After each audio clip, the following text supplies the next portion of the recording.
On today's podcast, I'm joined by Jayden, Quinlan, and Jacob Morrow from our Ballistic Engineering Department, and the topic at hand is all things Doppler Radar. Now, we rewind the clocks back about 500 years ago when the study of ballistics really started.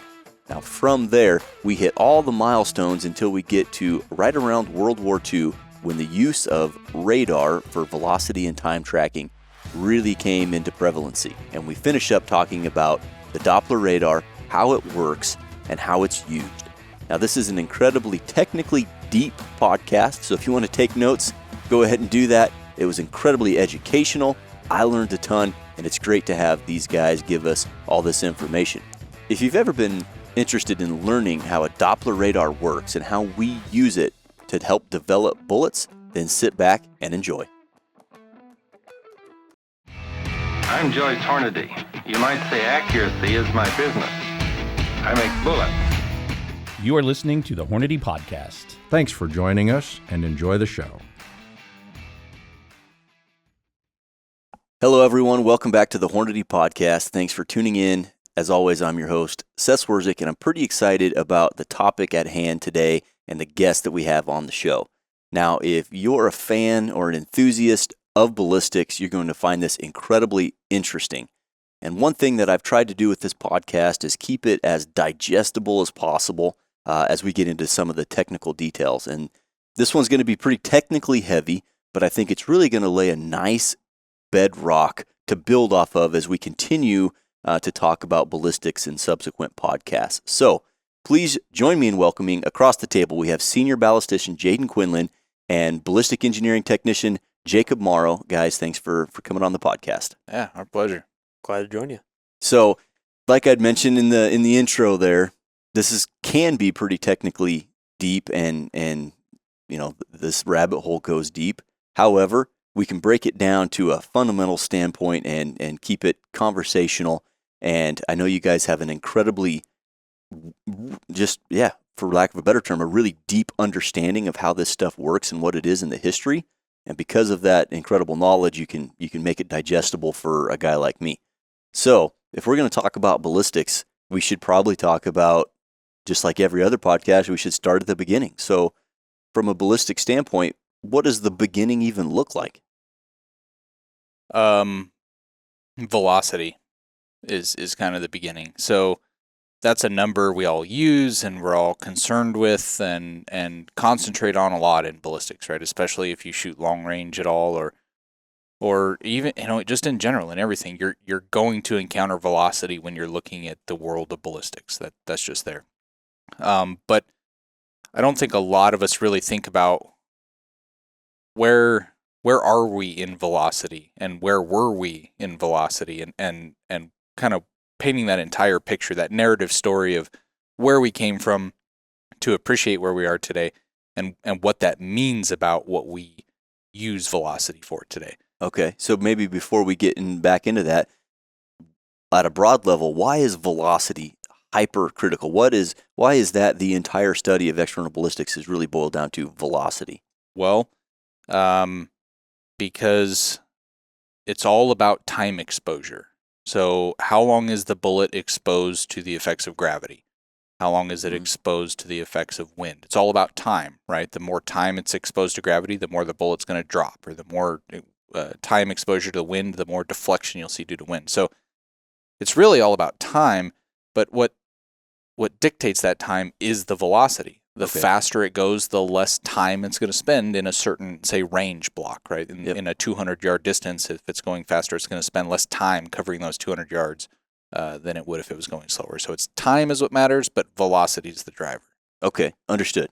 So now we're going back to the history, and you said you were going to paint a picture of like a reference of where we're at in the world of the study of velocity. Yeah, and as somebody that is my personal passion is ballistics. It's been that for a really long time. I mean, I've been in love with the concept and the pursuit of learning ballistics for a long time. I think this part is super cool.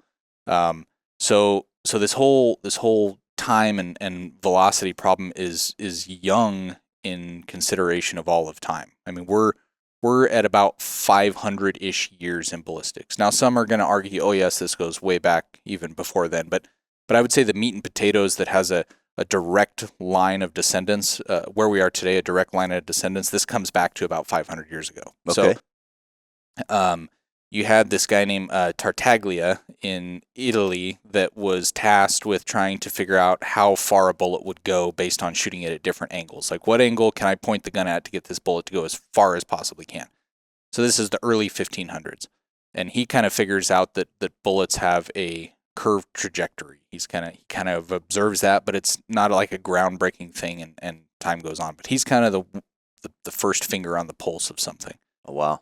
Then you get into like the late 1500s, early 1600s, and this is where Galileo comes in. And we've all probably heard Galileo, when we were in school, yep. and his stuff. And what Galileo kind of did was figure out that if he took two spheres of the same, size and shape, but they weighed differently, that if he dropped them from the same height, they hit the ground at a different point.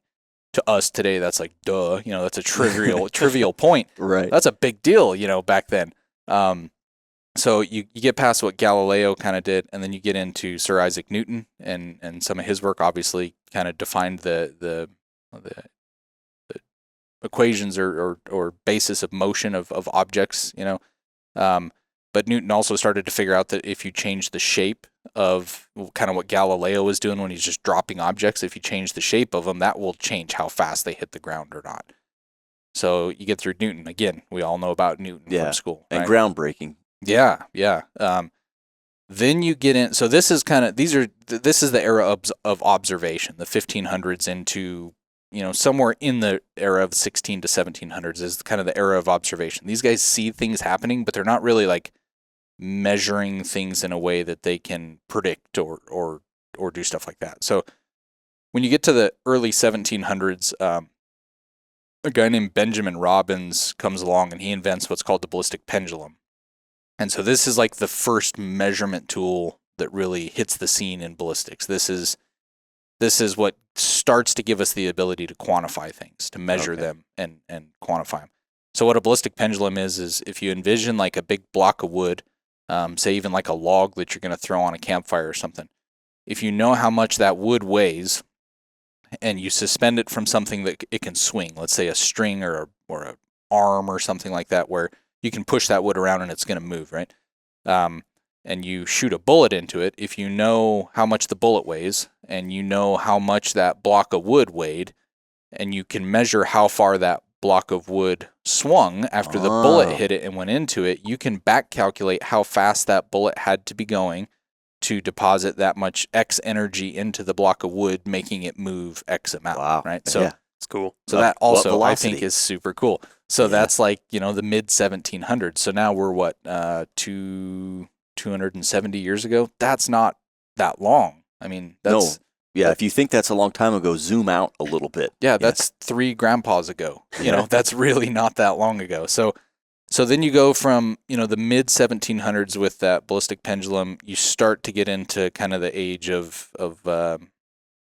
chronographs as an umbrella term.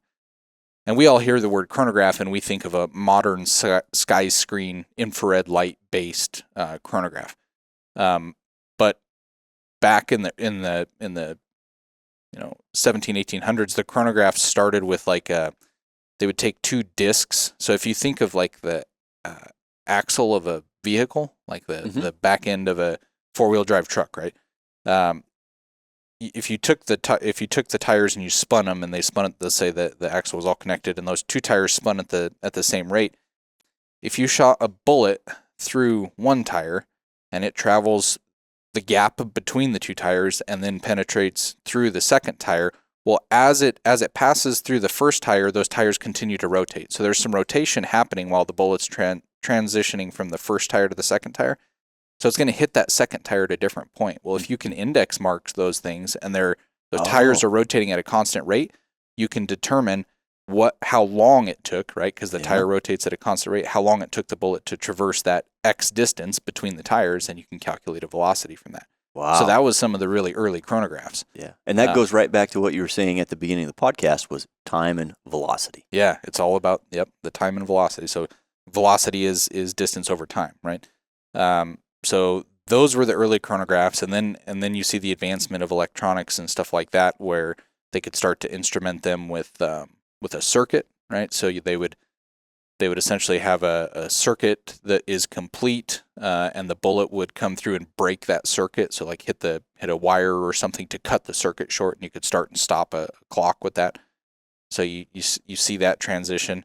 Then you get all the way into modern day sky screen stuff. But there's an important thing that happened in there in that early chronograph era, and that's when the observation that bullets slow down at different times was really starting to be uncovered. So what that means is if bullet A slows down really, really fast, its exposure to gravity is going to be longer over the same distance. Let's say 600 yards.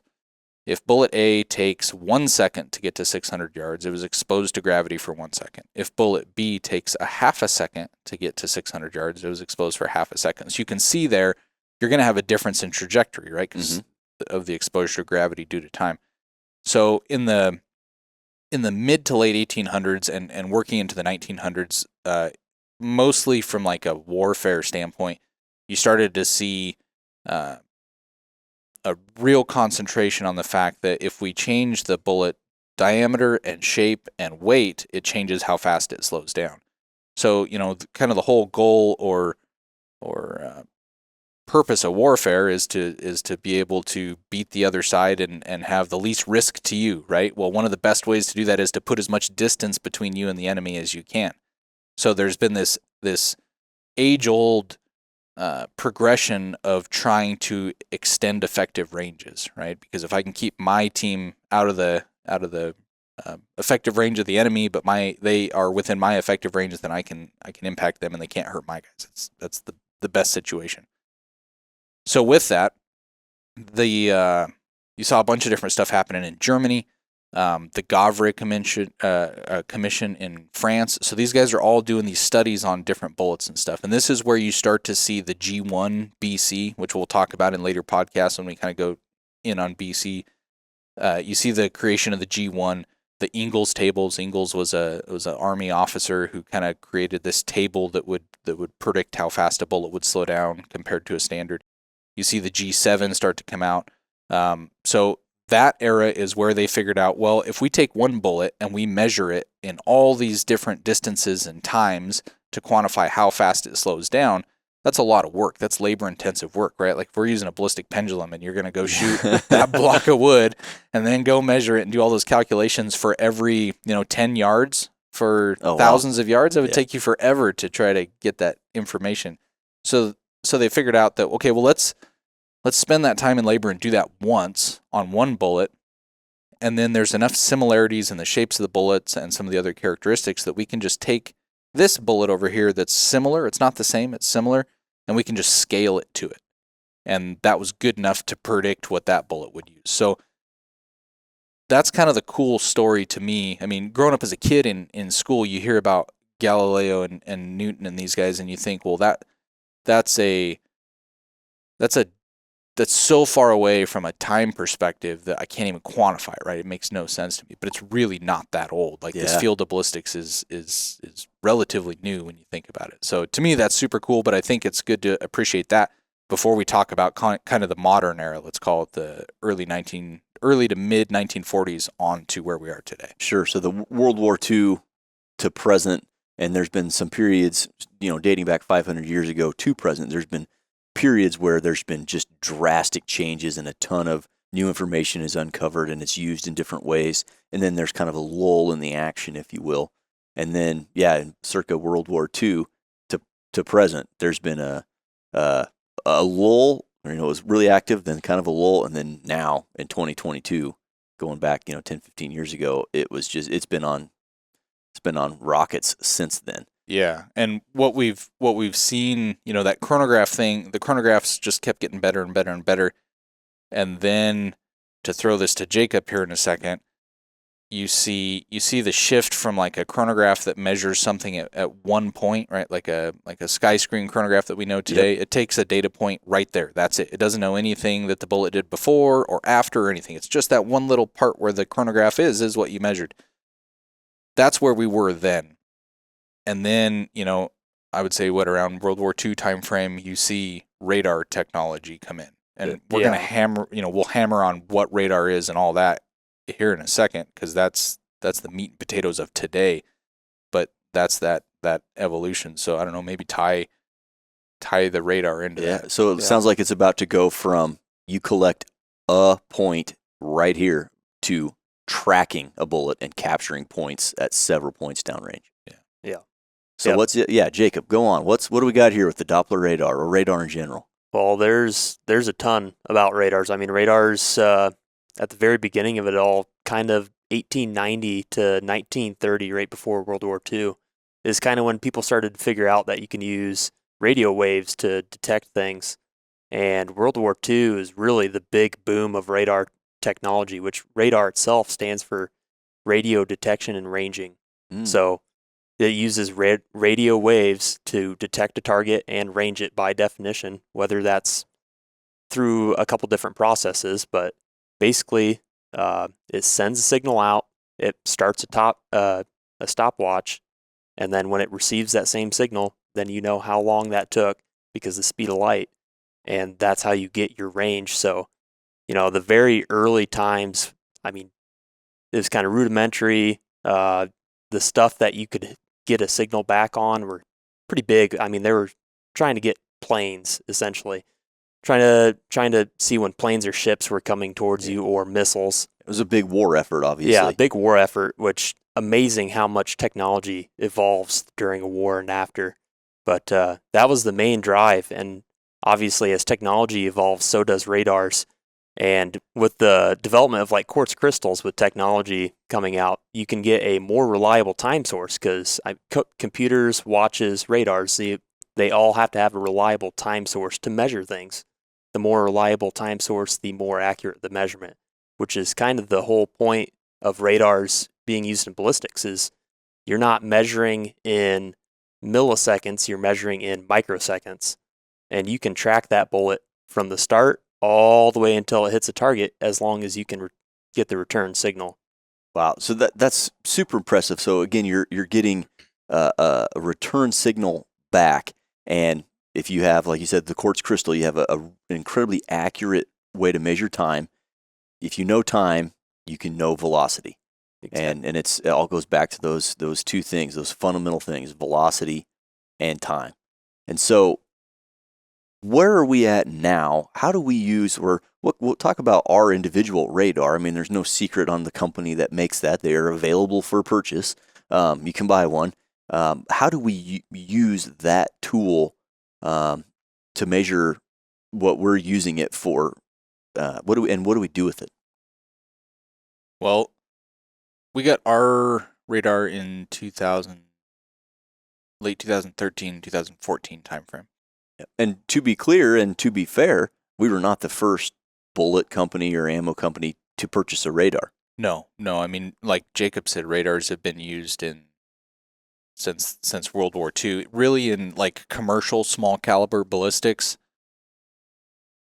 you had some companies that were using them. Definitely, in the prior to 2010, but not in a like heavy research and development. They were capacity. using them as a glorified chronograph. That would be a good way to put it. Yeah, okay. Yeah.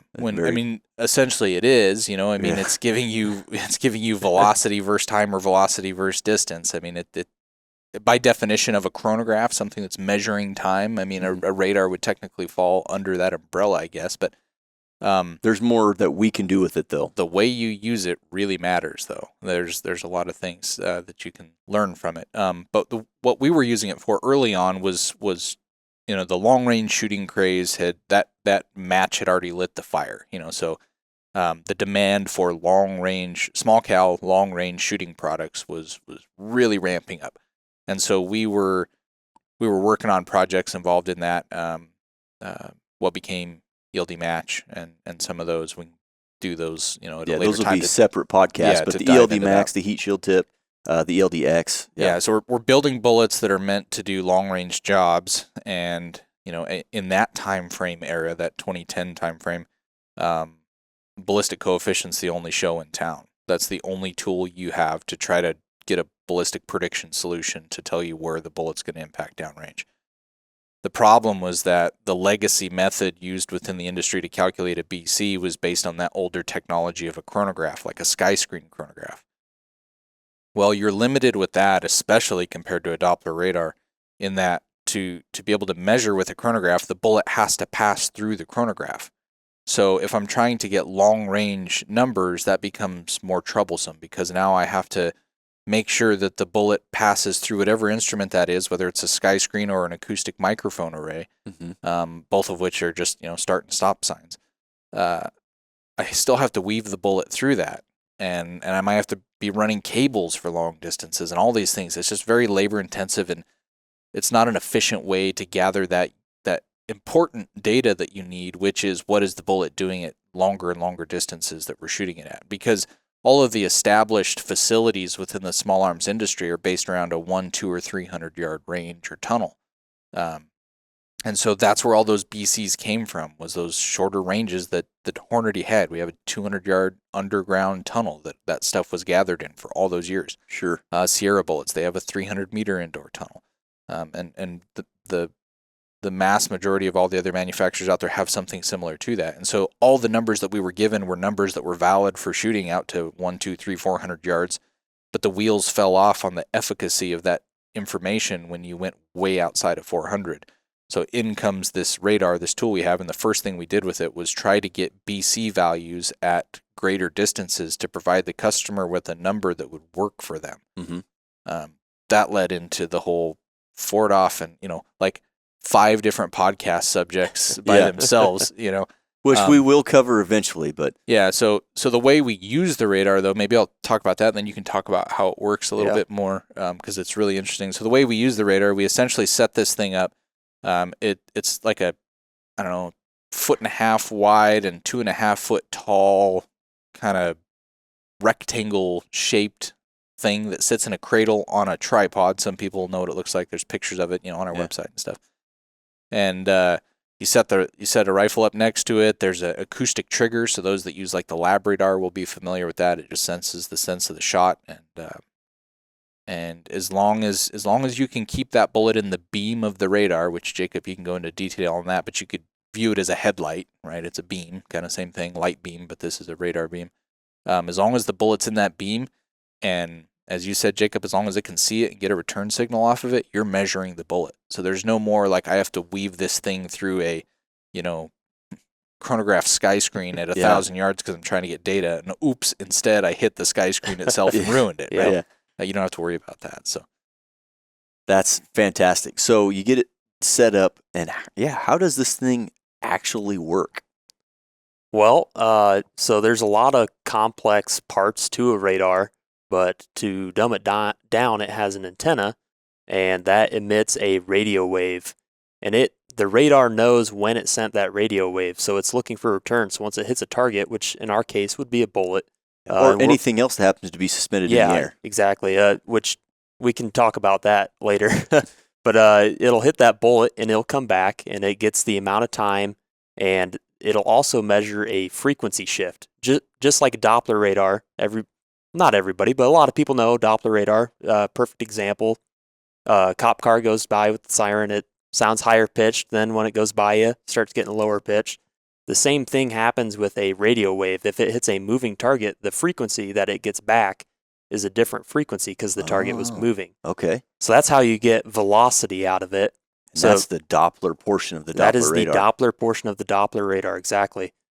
Wow. Okay, so it sends a signal out. Yep. The signal hits the moving bullet in the back and then sends it back to the antenna. Yep, and then the antenna, once it receives that signal, it will be able to tell, hey, I sent this frequency out and I got this frequency back. There's a difference between those two.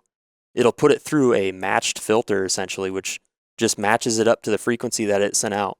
And it'll measure the difference of frequency, and it'll measure the difference in time, and that's how you get your distance and velocity. Wow. But it's not like this thing is just doing it, 1, 2, 3, 4 times. It's doing it over a very fast rate. We're talking every couple microseconds, it's sending a pulse out and getting one back. Whoa. Yep.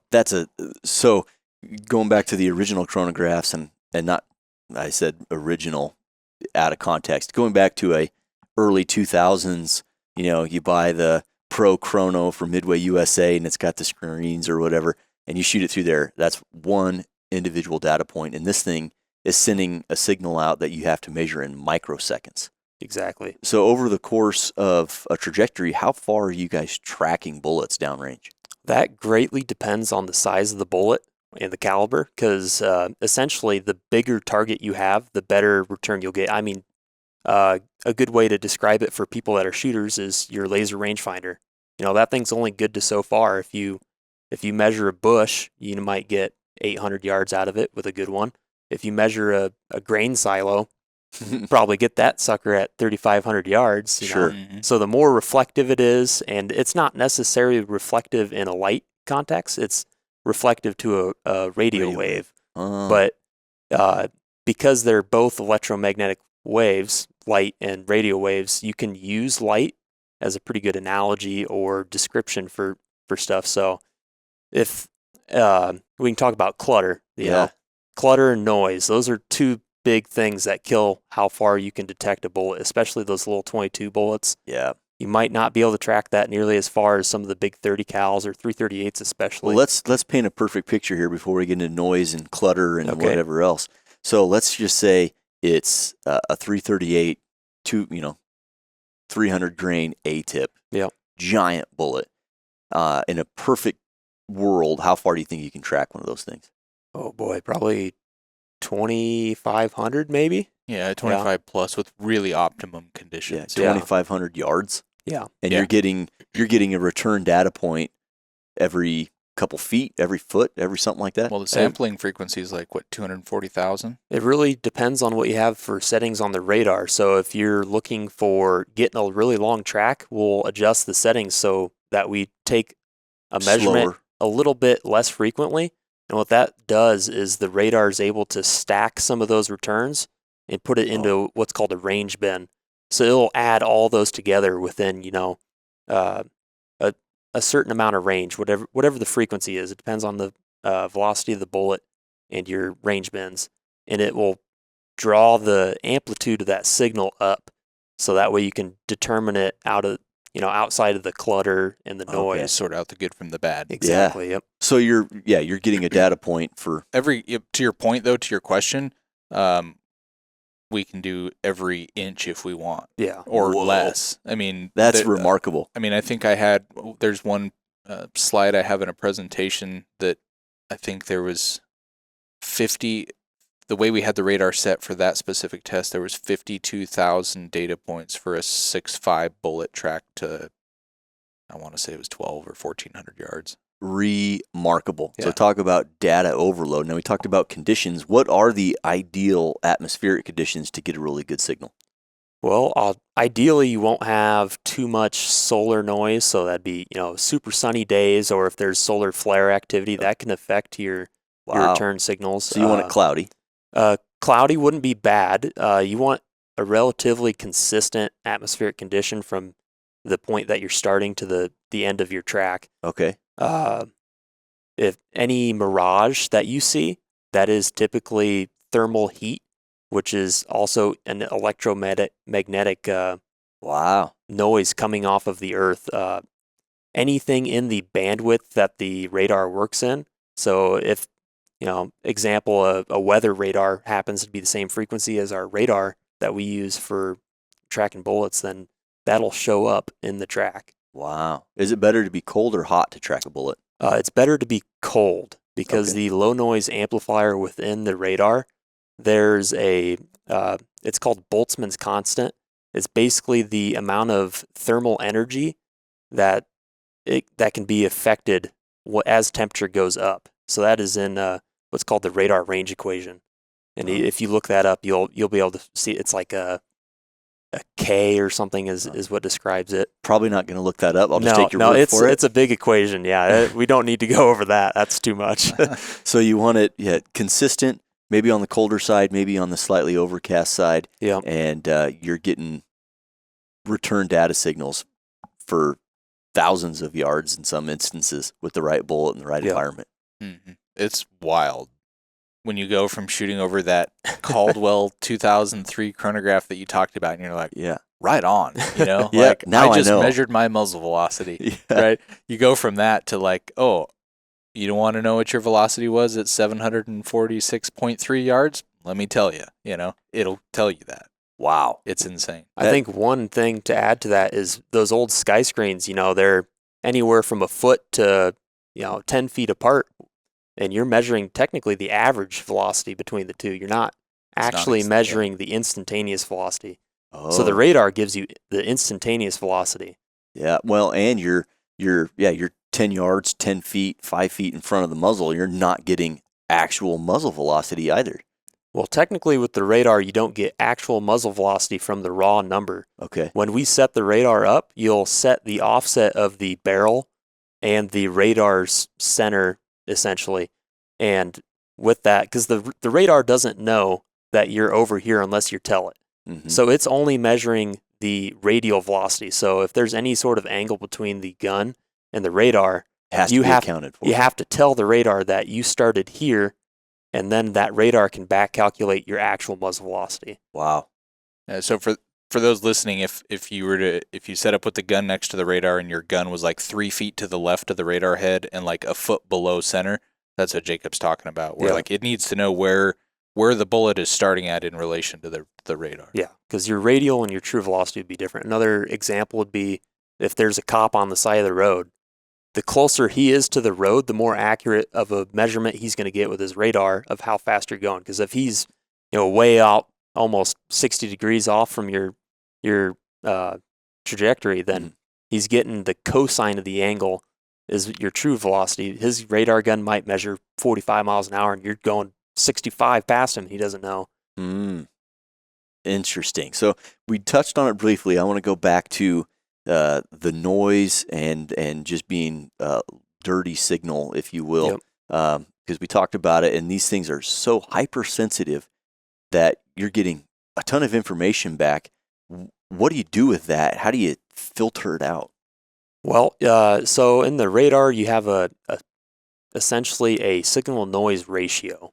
And when you get that return on the screen, it'll tell you how much SNR, which is your signal noise ratio, that dot had. But there might be a bunch of clutter still on the screen. Bugs, I mean, just anything that's in the beam. Moving, yeah. Anything moving, it will register a frequency shift because it moved, and that could potentially become clutter or noise on the radar. Okay. But generally, like in that example, let's say you got a group of mosquitoes or something, right? Like for a crazy We're in analogy. Nebraska. I'm There's very some familiar. mosquitoes around here. Yeah. They're the size of doves. You have to shoot them with a 12 gauge. Yeah, but the return signal from those mosquitoes and from the base of that 338 cal 300 grain A-tip is totally different, right? Yeah. So you can sort out then. You can still see what the mosquitoes were and what the bullet was, and you can sort it out and say, yes, this was the stronger signal. This is the bullet. Okay, so it presents that information to you on the screen. Yes. I mean, it doesn't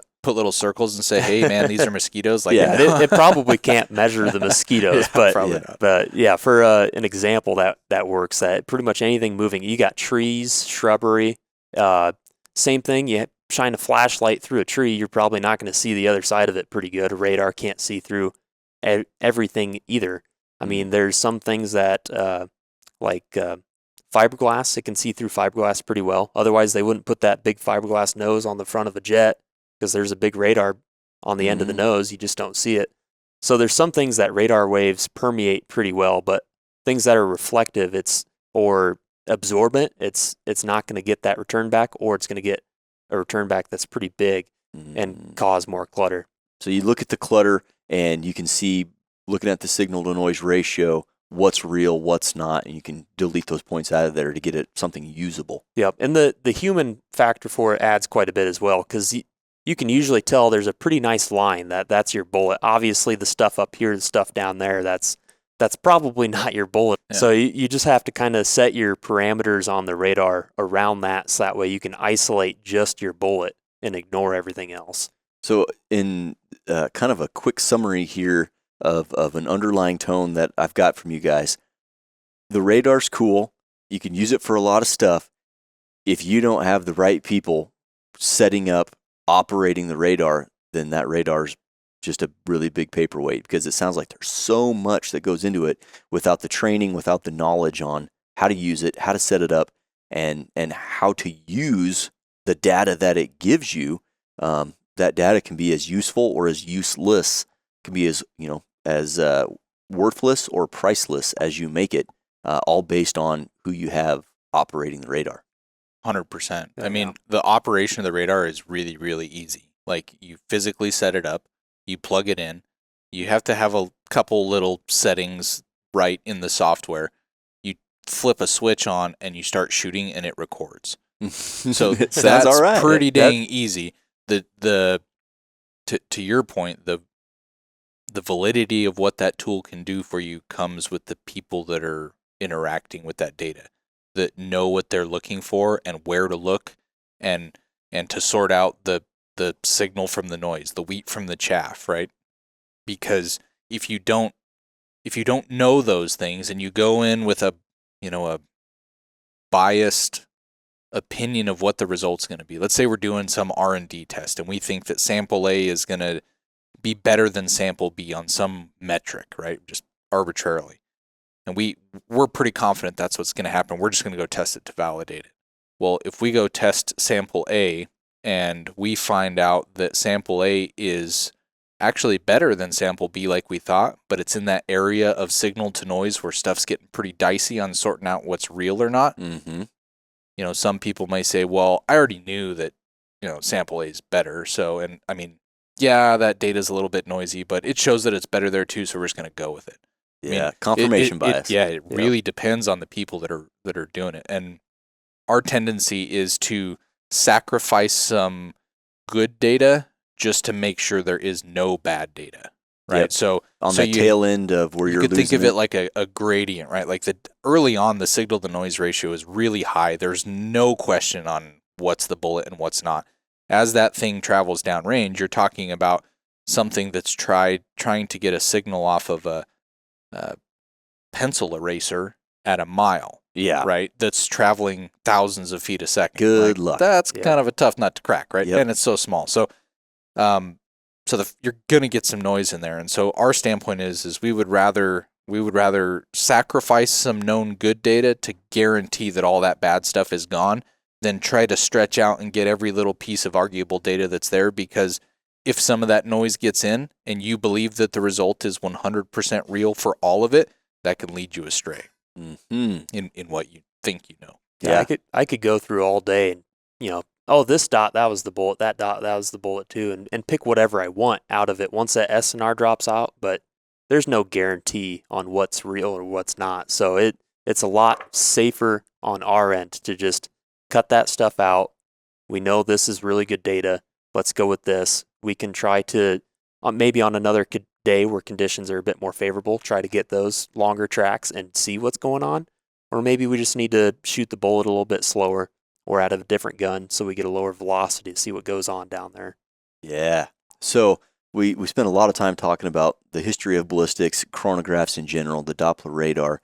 Now, this is going to be a completely separate podcast, several of them, like Jayden had mentioned, but that Doppler radar and learning how to use it and how to use it well, and then how to look at things in a very non-pretentious way with no confirmation bias, to look at we know this is factually the data, get rid of all the noise elsewhere.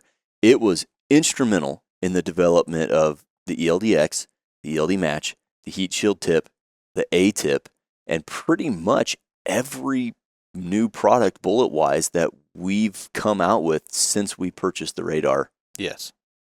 That radar was very expensive. I don't know, north of $100,000. And that's a big investment for a company that at the time, one, wasn't as large as we are now, and two, there was no guarantee that there was going to be a direct return on that investment. And luckily for us, there was a huge return on that investment. That big initial cost, I'm sure that hurt thanks, Mr. Hornady, if you're listening. But the products that we've released subsequent to its purchase have been amazing, and they're just better products. There's just no way around it. They are just better, and they all owe that to the use of the Doppler radar. And then another completely separate series of podcasts will be FORDOF. Now, for those unfamiliar with FORDOF, FORDOF stands for 4 Degrees of Freedom, and it is our ballistic calculator. It's free of charge. You can use it on our website. We really recommend you download the app on your smartphone. They have it in a Kestrel as well, and that owes itself also to the use of Doppler radar, and that is because it uses the Doppler-derived drag curve, the CD versus Mach curve of your individual bullet and all of its mass properties, instead of using what was the standard, which is ballistic coefficient. And it's just been amazing to see that one leap of faith to purchase the Doppler radar, and hope you guys can figure out how to use it. And then now, you're starting to you add members to the team that is their bread and butter. That is what they do. For the listeners unfamiliar with Jacob Morrow, like I mentioned at the beginning of the podcast, ballistic engineering technician. He is the Doppler radar guy. That's graduated high school and devoted his life to Doppler radar, which is pretty cool. Yeah. For a little backstory on that, so I had met Jayden when I was in high school, and I asked him, like, hey, man, I really like ballistics and stuff. What do I need to do to get here and do that stuff for my job? And he said, join the Air Force, get a job that, applicable outside of the Air Force. And I ended up being a radar analyst for the Air Force. I worked at Wright-Patterson Air Force Base for 4 years, and it just so happened that I was in the Air Force when Hornady got the radar, and Jayden was asking me questions about radar stuff, and it worked out that when my enlistment ended out, I came out here and worked in the downstairs lab for a few years, and now I help out with R&D. It's a pretty cool story. That in and of itself is a super cool story, and it obviously worked out for both parties, but you don't come across a knowledge base in Doppler radar, or at least, here in central Nebraska, there's not a lot of Doppler radar guys walking around. So it's amazing to have you on our team. That is your life's work so far, and as a young man that has that knowledge, you've got a long career ahead of you in the study of ballistics, and that's just great stuff all the way around. Yeah, and it's cool that we're still learning things. Oh yeah, we learn stuff all the time about it. I mean, this field is 500 years old, right? We kind of talked about that in the beginning. We're still uncovering rocks where there's something under there that nobody's seen before. They didn't know that thing did that. And I don't know any other way to describe it besides cool. And then you bring guys like Jacob onto the team that have a level of expertise that results in new discoveries, right? It's a new perspective, it's a new skill set, it's a new way to do things. And when you're constantly incorporating those things into the team, you learn things in a way that a static team that gets stagnant, they're just looking at the same things all the time, doing the same things the same way all the time.